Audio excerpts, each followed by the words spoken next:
Et enfin, Monsieur Mandon, je vous donne la parole pour conclure. Vous êtes donc député, membre du Parti centriste Mouvement démocrate. En amont de la conférence, vous me disiez le gros problème, c'est l'accumulation de normes, de règles, dont d'ailleurs parlait votre collègue Philippe Juvin. Mais n'est-ce pas votre rôle parlementaire, justement, d'aller chercher à simplifier tout cela? Merci.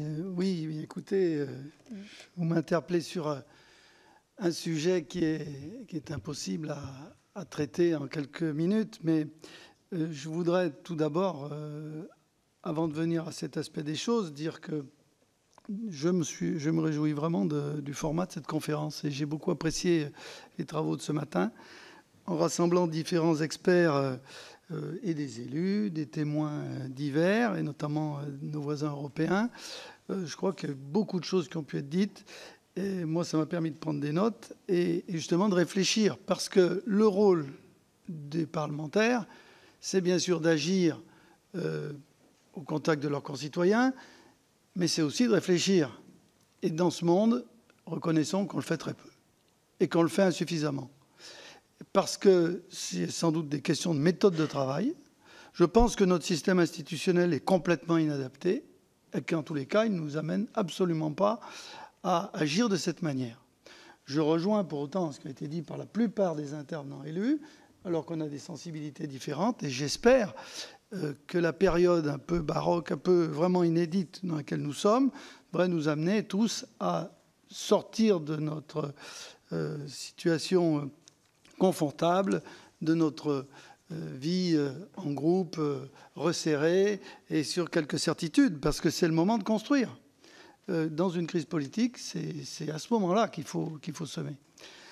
Je voudrais revenir sur un certain nombre d'idées qui ont été aussi évoquées. Quand on parle du constat, a priori, on peut dire on est tous d'accord. Tous les éléments qui nous ont été livrés ont conforté finalement un constat sur un coût santé, économique et social. Et on peut se dire qu'il n'y aura pas de débat. Or, on s'aperçoit finalement, au terme de tout ce qui a été exprimé, qu'il y avait bien des marges d'appréciation sur la plupart des sujets et que selon l'angle de vue, effectivement, on peut voir les choses complètement différemment. Je crois aussi que le temps a fait son œuvre. Et puis que l'action publique, elle est en construction. On a beau parler de plans, de mettre, d'afficher, faire. Souvent, les politiques sont très bons pour raconter une histoire. C'est un peu là-dessus qu'on nous attend.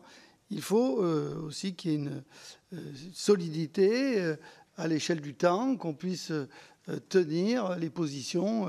Et notamment, moi, je parle des finances publiques. Là, on n'est pas bon du tout. Si on promet beaucoup et qu'on n'est pas capable de tenir, eh bien c'est catastrophique. Et à ce moment-là, on peut vous le reprocher. Alors l'État s'est positionné sur un certain nombre de choses, j'en ai bien conscience, avec des réglementations. Il a fixé des objectifs. Ce n'est pas du tout compris par les acteurs, parce qu'on est un pays très centralisé. Et les acteurs sont dans la décentralisation. Je rappelle quand même que nos établissements scolaires sont gérés par 3 niveaux de collectivité. Moi, je suis conseiller régional également. Je le vis. Quand je suis dans un établissement, dans un lycée, je vois les personnels de la région qui, eux, bien là, on a géré des équipes. C'est du concret, c'est de l'humain, c'est de la formation. On a parlé de la chimie. Ben oui, effectivement, le vinaigre blanc, moi, je retiens l'anecdote. Elle était excellente. Ensuite, si on veut... Excusez-moi, parce que j'avais mis 3 minutes avant la fin. Eh bien, je termine juste pour dire que... La salle, et vous avez raison, il faut me rappeler à l'ordre. Je pense qu'il y a quand même un mot qui est important, c'est sur l'ignorance collective. Je crois qu'on progresse, que le Covid nous a beaucoup enseigné, qu'on a été beaucoup marqué, très marqué par l'enjeu de sobriété, mais qu'il faut dépasser cela. Et puis, je voudrais, sur les finances publiques, vous dire que je crois qu'il faut regarder la réalité en face. Et on ne peut pas se permettre de faire une promesse sans lendemain. Et donc, je crois que c'est malheureusement dans l'effort qu'on doit pouvoir construire de nouvelles politiques publiques. Je vous remercie. Merci, M. Mandon.